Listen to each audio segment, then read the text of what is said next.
lumang sinehan sa kanto ay puno ng amoy ng mantikang popcorn at malamig na hangin mula sa aircon na tila hirap nang humabol sa dami ng tao. Si Franz, nakasuot ng simpleng puting blouse at may hawak na maliit na supot ng popcorn, ay nagmamadaling pumasok. Sa pagmamadali, nadulas siya sa makintab na sahig at muntik nang mabitawan ng tiket. Isang kamay ang mabilis na sumalo. Uy, ingat! Sabi ng binata, nakangiti habang inaabot ang tiket na nahulog. Nagulat si Franz, bahagyang namula ang pisngi. Salamat, muntik na ako mawala ng panonoorin. Sayang kung mawawala. Baka ito pa ang simula ng magandang pelikula, no? Nagpakilala siyang bilang Carl. Magaan ang kanyang ngiti at may kakaibang init sa kanyang mga mata. Hindi na nagkomento si Franz, ngunit sa loob-loob niya, may kakaibang kilig na kumislot. Pagpasok nila sa loob, nagkataon na magkatabi ang kanilang upuan. Sa dilim ng sinehan, naririnig ni Franz ang banayad na tawa ni Carl sa mga nakakatawang eksena. Si Carl naman, paminsan-minsan ay napapansin ng mga mata ni Franz na kumikislap sa tuwa. Tahimik ang loob ng sinehan, tanging tunog ng pelikula ang bumabalot sa paligid. Si Franz ay nakaupo, nakatutok sa screen, habang si Carl ay paminsan-minsan napapatingin sa kanya. May kakaibang init sa pagitan nila kahit hindi pa sila nag-uusap ng maayos. Biglang nagdilim ang buong sinehan, nawalan ng kuryente. May mga bahagyang sigaw ng gulat, may ilan ding tumawa. Sa gitna ng katahimikan, narinig ni Franz ang boses ni Carl. Parang mas exciting pa ito kaysa sa pelikula. Biro ni Carl bahagyang nakatawa. Napalingon si Franz, nakangiti rin. Oo nga, ngayon wala tayong choice kundi maghintay. Habang naghihintay, baka pwede tayo magkwentuhan. Nagkibit balikat si Franz. Sige, ano bang hilig mo maliban sa panonood ng sine, syempre? Mahilig ako sa mga pelikulang indie, yung tipong hindi sikat pero may lalim. Ikaw? Mahilig ako sa mga kwento. Kahit libro, pelikula, o simple na ng usapan. Basta may damdamin, gusto ko. Nagpatuloy ang kanilang usapan mula sa paboritong pelikula hanggang sa mga pangarap. Si Franz ay nagkwento tungkol sa kanyang pangarap na magsulat ng sariling nobela. Si Carl naman ay nagbahagi ng kanyang hilig sa photography at kung paano niya gustong makuha ang mga simpleng sandali ng buhay. Sa dilim ng sinehan, tila sila lang ang naroon. Ang bawat salita ay nagiging tulay, ang bawat tawa ay nagiging simula ng pagkakaunawaan. At nang bumalik ang ilaw, nagkatinginan sila. Hindi na sila estranghero. May simula ng nabuo. Muling bumalik ang kuryente. Nagliwanag ang screen at muling bumalik ang tunog ng pelikula. Ngunit para kay Franz at Carl, tila wala na silang interes sa pinapanood. Ang kanilang mga mata ay nagtagpo at sa sandaling iyon, alam nilang may kakaiba ng nabuo. Tahimik silang nanood hanggang matapos ang pelikula. Ngunit sa bawat eksena, hindi na ang kwento sa screen ang mahalaga, kundi ang presensya ng isa't isa. Paglabas ng sinehan, malamig ang hangin ng gabi.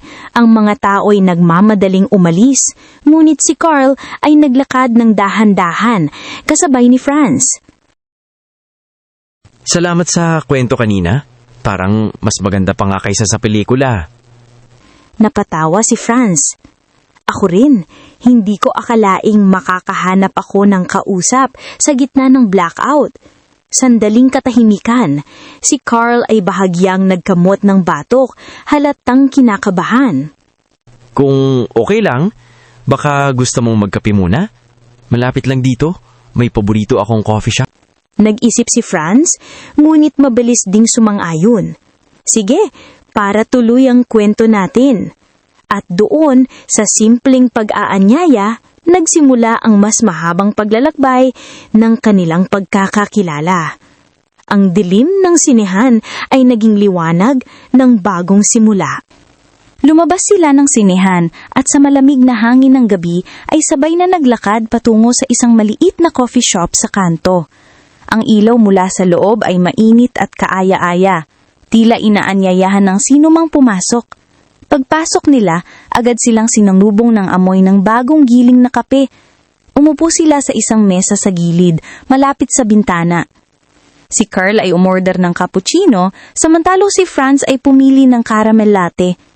Hindi ko akalaing matatapos ang gabi ko ng ganito, sabi ni Franz habang pinaglalaroan ng tasa. Akala ko simpleng pelikula lang, Ganun din ako. sagot ni Carl, nakangiti. Pero minsan, yung mga hindi inaasahan ang mas nagiging espesyal. Nagpatuloy ang kanilang usapan mula sa mga pelikulang gusto nila hanggang sa mga simpleng bagay na nagpapasaya sa kanila. Si Franz ay nagkwento tungkol sa kanyang pangarap na magsulat ng nobela habang si Carl naman ay nagbahagi ng kanyang hilig sa photography. Sa bawat sandali, tila mas lumalapit sila sa isa't isa. Ang mga tawa ay naging mas natural, ang mga titig ay mas tumatagal. Paglabas nila ng coffee shop, ramdam ni Franz na may kakaibang saya sa kanyang puso. At si Carl, habang naglalakad sa tabi niya, ay alam na nagsisimula na ang isang kwento na hindi niya hahayaang matapos agad. Pagkatapos nilang magkape, lumabas sina Franz at Carl sa malamig na hangin ng gabi. Tahimik silang naglakad, ngunit parehong may ngiti sa labi. Ang saya ng usapan natin. Sabi ni Carl, bahagyang kinakabahan. Parang ayoko pang matapos ang gabi.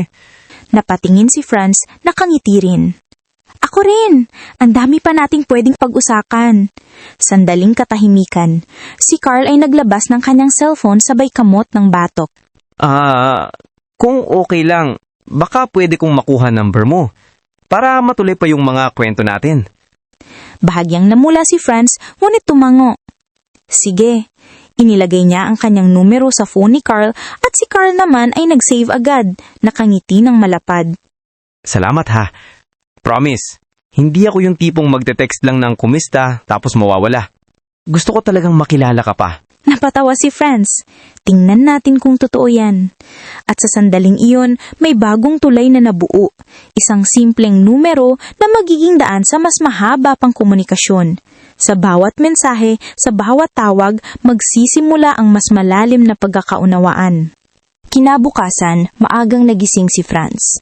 Habang nakahiga pa siya, tumunog ang kanyang cellphone. Isang mensahe mula kay Carl. Good morning, friends. Sana masarap ang kape mo ngayon. Napangiti si Franz. Hindi niya inaasahan na agad siyang ititext ni Carl. Good morning din. Wala pa akong kape pero dahil sa text mo, parang gising na ako. Mula noon, nagsimula ang araw-araw na palitan ng mensahe. Minsan simpleng kumusta, minsan mahahabang kwento tungkol sa kanilang araw-araw. Sa bawat text, mas nakikilala nilang isa't isa. Isang gabi, habang nag-aaral si Franz, nakatanggap siya ng mensahe mula kay Carl. Kung hindi ka busy, baka gusto mong maglakad sa parke bukas. Gusto kong ipakita sa iyo yung lugar na madalas kong puntahan kapag gusto kong mag-isip. Nag-isip si Franz, ngunit mabilis ding sumagot. Sige, gusto ko ring makita kung saan ka madalas nag-iisip. At sa simpleng palitan ng mensahe, nabuo ang plano para sa kanilang unang date sa labas ng sinehan at coffee shop. Hapon ng linggo, maliwanag ang araw, malamig ang simoy ng hangin. Dumating si Fan sa parke, may dalang maliit na sling bag at nakasuot ng simpleng dress. Nakaupo na si Carl sa isang bench. Hawak ang kanyang kamera, tila nag-aabang. Uy, buti dumating ka. Bati ni Carl sabay ngiti. Siyempre, sagot ni Franz, nakangiti rin. Curious ako kung anong meron sa parke ng mga iniisip mo. Naglakad sila sa paligid. Ang parke ay puno ng mga bata na naglalaro, matatandang nag-eehersisyo, at mga magkasintahang makaupo sa damuhan. Ngunit para kay Carl, ang parke ay higit pa sa simpleng lugar. Ito ang kanyang pahingahan. Dito ako madalas pumunta kapag gusto kong mag-isip. Minsan, kinukunan ko ng litrato ang mga tao. Ang saya nilang tignan. Parang bawat isa may sariling kwento. Paliwanag ni Carl. Napatingin si Franz sa kanya. Ang ganda ng pananaw mo. Parang pelikula rin, pero sa totoong buhay. Nagpatuloy sila sa paglalakad hanggang sa makarating sa isang maliit na lawa. Doon sila naupo, pinagmamasdan ng mga alon na nililikha ng hangin. Tahimik sandali, ngunit hindi nakakailang. Franz, masaya ako na nakilala kita. Hindi ko akalaing isang sinihan lang ang magiging simula ng ganito. Napangiti si Franz, bahagyang namula. Ako rin, Parang hindi aksidente. Parang dapat talaga tayong magkita. Sa ilalim ng araw na unti-unting lumulubog, nagsimula ang kanilang unang date. Simple, tahimik, ngulit puno ng damdamin. At sa bawat sandali, mas lalong lumalim ang koneksyon nila. Lumipas ang ilang linggo mula nang maglakad sila sa parke. Sa bawat araw, mas dumadalas ang kanilang palitan ng mensahe at tawag. Hanggang sa isang gabi, nagpasya silang bumalik sa lugar kung saan nagsimula ang lahat, ang sinehan. Parang full circle. Biro ni Carl habang hawak ang tiket. Dito tayo nakita, dito rin tayo babalik. Ngumiti si Franz, sabay hawak sa kamay ni Carl. Pero ngayon, hindi na tayo estranghero. Pagpasok nila sa loob, ramdam ni Franz ang kakaibang kilig. Hindi na siya nag-iisa sa pila, hindi na siya kinakabahan sa pag-upo. Nasa tabi ni si Carl at maghahawak kamay silang pumasok sa dilim ng sinehan. Habang tumatakbo ang pelikula, hindi na ang screen ang sentro ng atensyon nila. Ang bawat sandali ng pagkakahawak ng kamay, ang bawat sulyap, ay tila mas mahalaga kaysa sa anumang eksena. Sa pagtatapos ng pelikula, sabay silang tumayo. Ngunit sa kanilang mga puso, alam nilang nagsisimula pa lamang ang tunay na kwento. Isang linggo ng hapon, inimbitahan ni Carl si Franz sa kanilang bahay. Kinabahan si Franz habang nasa jeep, hawak-hawak ang maliit na paper bag na may pasalubong na ensaymada. Sa isip niya, paano kung hindi nila ako magustuhan? Paano kung hindi ako makapagsalita ng maayos? Pagdating sa bahay, sinalubong sila ng amoy ng nilulutong adobo. Lumabas ang ina ni Carl, nakangiti at agad na niyakap si Carl. Nang makita si Franz, mainit ang bati. Ah, ikaw pala si Franz. Ang dami naming naririnig tungkol sa'yo. Sabi ng ina, sabay abot ng kamay. Namula si Franz, sabay sagot, pasensya na po, nagdala ako ng konting ensaymada. Salamat, iha. Halika, pasok ka. Sa hapagkainan, nagkwentuhan sila. Si Carl ay halatang proud habang ipinapakilalo si Franz. Ang ama ni Carl ay nagtatanong tungkol sa trabaho ni Franz at ang kapatid naman ay nakikipagbiruan. Habang tumatagal, nakaramdam si Franz ng ginhawa. Hindi na siya kinakabahan. Sa bawat ngiti ng pamilya ni Carl, ramdam niya ang pagtanggap. Pag-uwi nila, naglakad si Carl at Franz sa kalsada. Salamat sa pagpunta. Masaya ako na nakilala ka nila. Gumiti si Franz sabay hawak sa kamay ni Carl. Masaya rin ako. Parang mas naging totoo ang lahat. At sa gabing iyon, mas lalong tumibay ang kanilang ugnayan, hindi lang bilang magkasintahan, kundi bilang bahagi ng isa't isa. Isang gabi matapos ang klase ni Franz, nag-text si Carl. May gusto akong ibigay sa'yo. Wala lang. Simpleng bagay lang. Para sa'yo. Nakita sila sa parehong coffee shop na una nilang pinuntahan. Pagdating ni Franz, nakaupo na si Carl. May hawak na maliit na kahon na nakabalot ng simpleng papel. Para sa'yo. Sabi ni Carl, sabay abot ng kahon. Nagulat si Franz. Ano to? Birthday ko pa naman sa susunod na buwan. Ngumiti si Carl. Hindi kailangan ng okasyon para magbigay. Basta, gusto ko lang. Binuksan ni Franz ang kahon. Sa loob, may isang libro. Ang paboritong nobela ni Carl. May mga naka-highlight na linya. Sa unang pahina, may nakasulat na mensahe. Franz, sana sa bawat pahina, makita mo kung gaano kaganda ang mga kwento at kung gaano kaganda ang simula ng kwento natin. Napangiti si Franz, bahagyang namula. Carl, ang thoughtful mo naman. Salamat. Hindi ko akalaing ibabahagi mo sa akin ng paborito mong libro. Gusto kong makita mo kung paano ako nai-inspire ng mga kwento.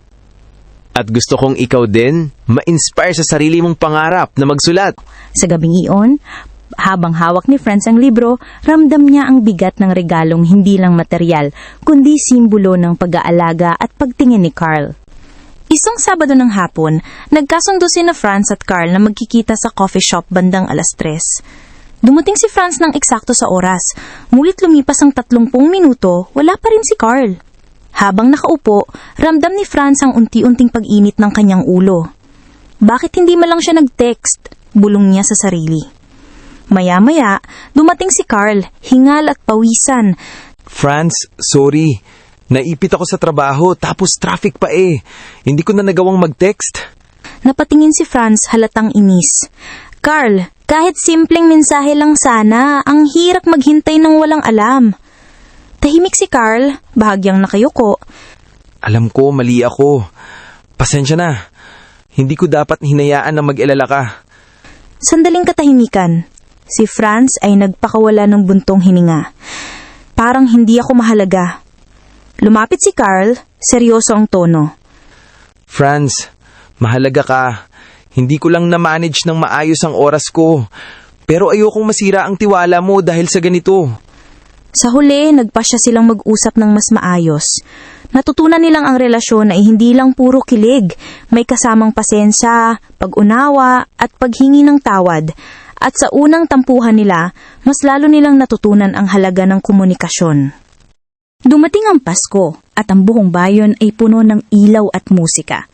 Sa kalsada, makikita ang mga parol na kumikislap at ang malamig na simoy ng hangin ay may kasamang amoy ng bibingka at puto bumbong. Nagkita sina Franz at Carl sa plaza kung saan may malaking Christmas tree na puno ng dekorasyon. Si Carl ay may dalang maliit na kahon na nakabalot ng pulang papel, samantalang si Franz ay may dala ring simpleng regalo. Maligayang Pasko, Franz. Bati ni Carl, sabay abot ng kahon. Ngumiti si Franz, sabay sagot. Maligayang Pasko rin, Carl! Binuksan niya ang regalo, isang maliit na frame na may litrato nilang dalawa sa parke. Kuha ni Carl gamit ang kanyang camera. Para maalala mo yung unang date natin? Sabi ni Carl, nakangiti. Napangiti si Franz, sabay abot ng kanyang regalo. Isang ballpen na may nakaukit na pangalan ni Carl. Para sa mga plano mo at sa mga kwento na gusto mong isulat sa litrato. Nagkatinginan sila at sa gitna ng mga ilaw at musika, nagyakap. Ang Pasko ay naging mas espesyal. Hindi lang dahil sa mga regalo, kundi dahil sa presensya ng isa't isa. Sa gabing iyon, habang nakatingin sila sa kumikislap na Christmas tree, ramdam nila na ang kanilang kwento ay puno ng pag-asa, parang bagong taon na puno ng pangako. Isang gabi, magkasamang naglakad sina Franz at Carl sa tabing dagat. Tahimik ang paligid, taming tunog ng alon at malamig na hangin ang bumabalot sa kanila. Carl, sabi ni Franz habang nakatingin sa malayo, matagal ko ng pangarap na magsulat ng nobela. Pero minsan, natatakot ako. Baka walang magbasa, baka walang makaintindi. Napatingin si Carl sa kanya. Seryoso ang mga mata. Franz, hindi mo dapat ikahiya ang pangarap mo. Ang kwento mo, may halaga.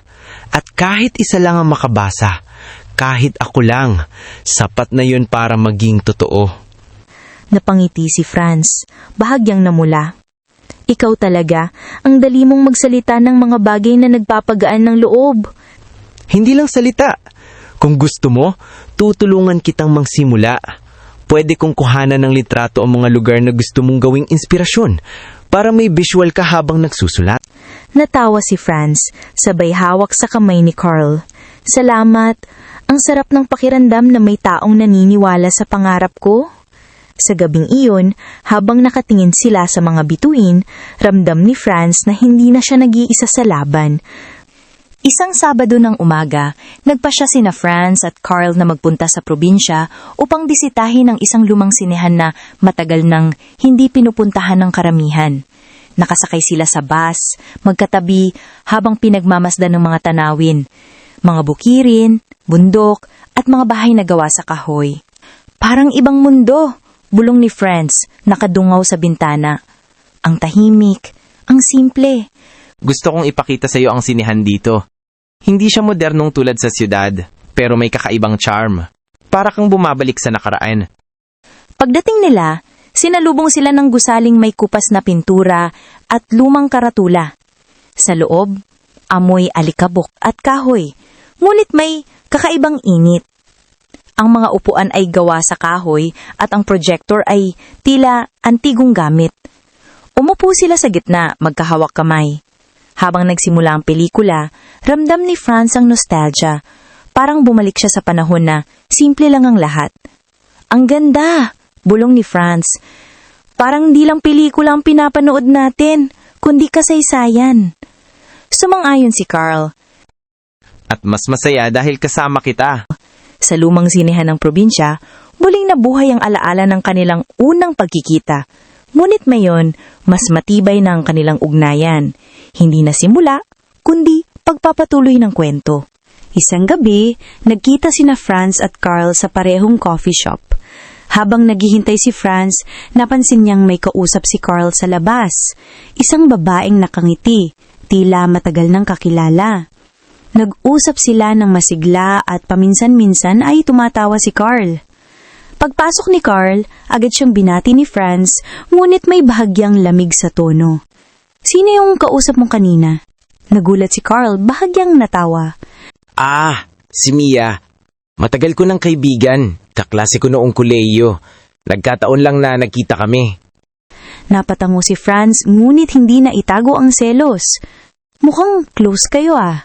Umupo si Carl, seryoso ang muka. Franz, wala kang dapat ipang-aalala. Kaibigan lang siya. Ikaw ang mahalaga sa akin. Tahimik si Franz, nakatingin sa tasa ng kape. Hindi ko alam, minsan natatakot ako. Baka may mas makita kang mas maganda, mas interesting. Hinawakan ni Carl ang kamay niya. Franz, hindi ko hinahanap ang iba. Ikaw ang gusto ko.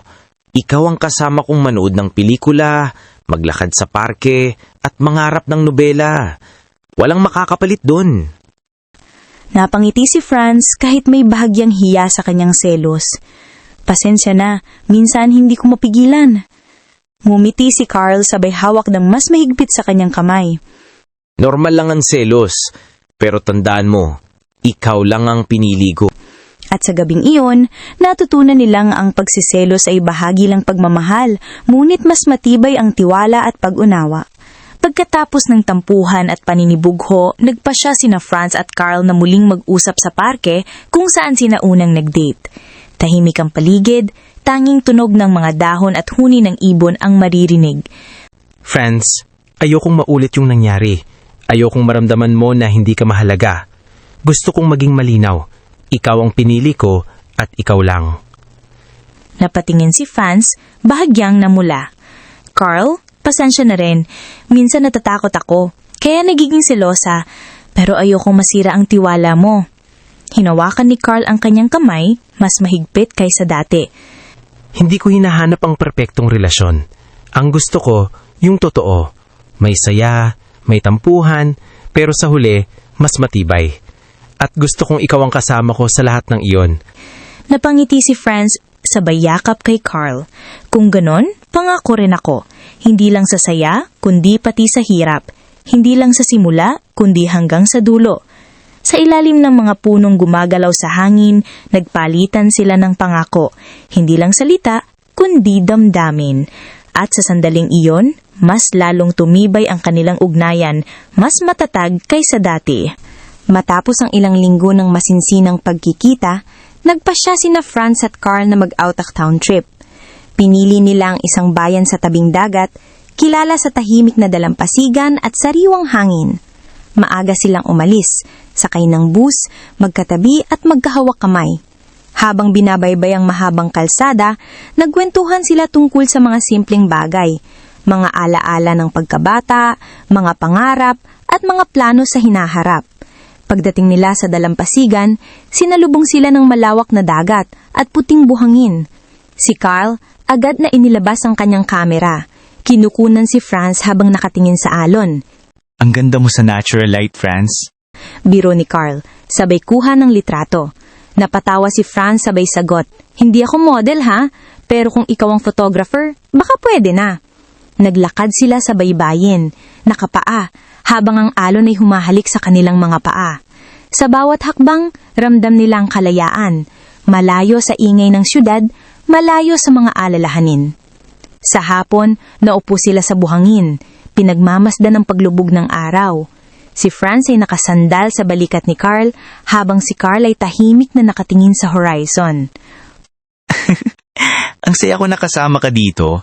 Parang kahit saan tayo magpunta, basta magkasama, sapat na. Napangiti si Franz sabay sagot, "Ako Vin, parang ito na yung simula ng mas mahaba pang paglalakbay natin." At sa unang out-of-town trip nila, natutunan nilang ang pagmamahal ay hindi lang sa mga lugar na pinupuntahan, kundi sa presensya ng taong kasama mo. Eksaktong 1 taon mula nang unang nagkita sina Franz at Carl sa sinehan. Sa araw na iyon, nagpasya si Carl na sorpresahin si Franz.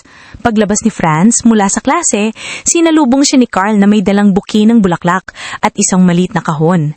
Happy anniversary, Franz. Sabi niya, nakangiti. Nagulat si Franz, sabay ngiti. Carl, naalala mo talaga?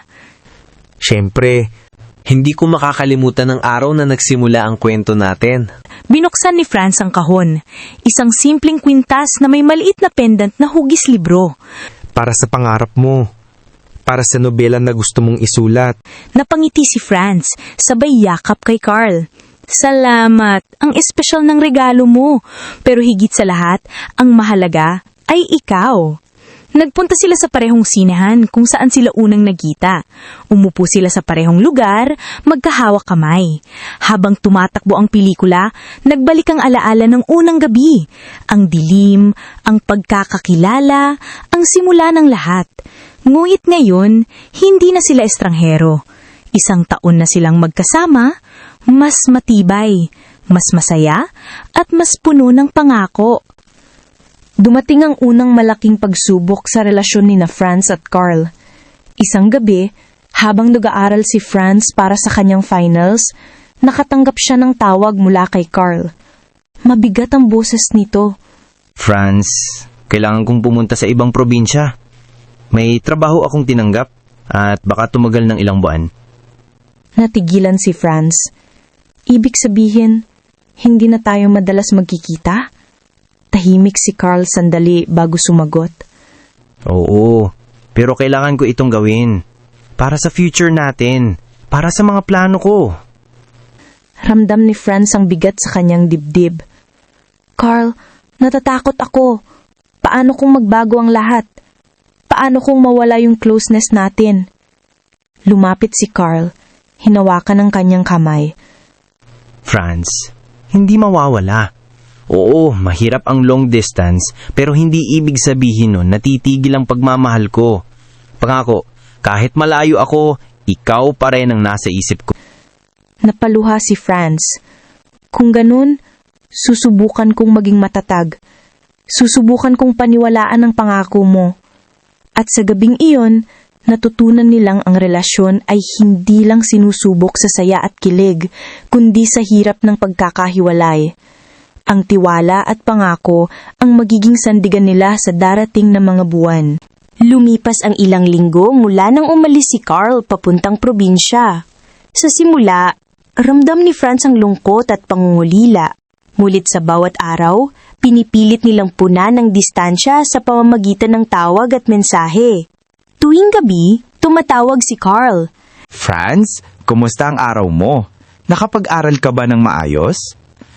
Napangiti si Franz kahit pagod. Oo, pero mas gumagaan ang pakiramdam ko kapag naririnig ko ang boses mo. Minsan, nagsasend si Carl ng mga litrato ng lugar na pinuntahan niya. Mga bukirin, ilog, at mga lumang bahay. Para may inspirasyon ka sa pagsusulat? Sabi niya sa text. Si Franz naman ay nagbabahagi ng mga draft ng kanyang nobela. Ipinapadala kay Carl para basahin. Ikaw ang unang audience ko. Sa bawat tawag, sa bawat mensahe, mas lalo nilang nararamdaman na kahit malayo, hindi sila nag-iisa. Ang distansya ay naging hamon. Ngunit, naging daan din para mas tumibay ang tiwala at pangako nila sa isa't isa. Isang gabi, bago matapos ang tawag, Franz, kahit gaano kalayo, ikaw pa rin ang tahanan ko. napaluha si Franz, sabay sagot. At ikaw ang dahilan kung bakit patuloy akong naniniwala sa kwento natin. Matapos ang ilang buwan ng tawag at mensahe, dumating na rin ang araw ng pagbabalik ni Carl mula sa probinsya. Kinabahan si Franz habang naghihintay sa terminal. Hawak ang maliit na papel na may nakasulat na, "Welcome back." Nang bumaba si Carl mula sa bus, agad siyang natanong ni Franz. Paglapit niya, hindi na nakapigil si Franz. Niyakap niya si Carl ng mahigpit, tila ayaw ng pakawalan. "Carl, ang tagal kong hinintay ito!" Bulong ni Franz, may luha sa mata. Ngumiti si Carl sabay yakap pabalik. Franz, salamat sa paghihintay. Ikaw ang dahilan kung bakit gusto kong bumalik agad. Naglakad sila palabas ng terminal, magkahawak kamay. Sa bawat hakbang, ramdam nila ang bigat ng mga buwang lumipas. Ang lungkot, ang pangungulila at ang tiwala na hindi bumitaw. Alam mo, sabi ni Franz nakangiti, kahit mahirap, parang mas lalo tayong tumibay dahil sa distance. Oo, at ngayon, masigurado ako. Kahit anong pagsubok, kaya natin, basta magkasama. Sa gabing iyon, habang naglalakad sila pa uwi, ramdam nila na ang muling pagkikita ay hindi lang simpleng reunion. Isa itong patunay na ang kanilang kwento ay kayang lumaban sa oras at distansya. Muling bumalik sina Franz at Carl sa sinehan kung saan nagsimula ang lahat. Ngunit ngayong gabi, hindi na sila estranghero. Hindi na sila nagtataka kung saan hahantong ang kanilang kwento. Magkahawak kamay silang pumasok, puno ng alaala at pangako. Habang tumatakbo ang pelikula, napatingin si Franz kay Carl. Alam mo, ang dami na nating pinagdaanan, mula sa simpleng pagkikita hanggang sa tampuhan, distansya at pagbabalik. Pero nandito pa rin tayo. Ngumiti si Carl, sabay sagot. At kahit saan tayo dalhin ng buhay, sigurado akong hindi matatapos ang kwento natin. Kasi ikaw ang simula, ikaw rin ang wakas. Sa pagtatapos ng pelikula, tumayo sila. Magkahawak pa rin ang mga kamay. Sa kanilang mga puso, alam nilang ang kanilang paglalakbay ay hindi lang isang nobela. Ito ay isang buhay na sabay nilang isusulat. At sa dilim ng sinehan, nagsimula ang liwanag ng mas mahabang kwento.